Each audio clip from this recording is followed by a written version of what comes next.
I read Cal Newport's book. A lot of his stuff came from his blog. So he started this blog called Study Hacks, and then eventually got a book, and then he got another book and another book, and then he got his huge book contract, right? And he's published in the New York Times and et cetera. And then, that same thing, that flipped learning book that I saw, books are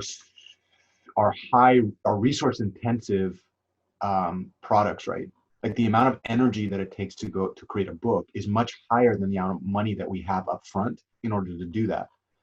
And so when I'm thinking about like the structure of the blog, one of the things that I would say is like, if the long-term goal is to be able to produce a book that actually documents all of this in terms of the way that we get paid for this work, right? And I think it is important to do that because there's a lot of energy that's going to go into this. And the more I think about it, the more I realize like if we're serious about the mission, like the more power that we can accrue there in terms of being able to advocate for students, I think the better.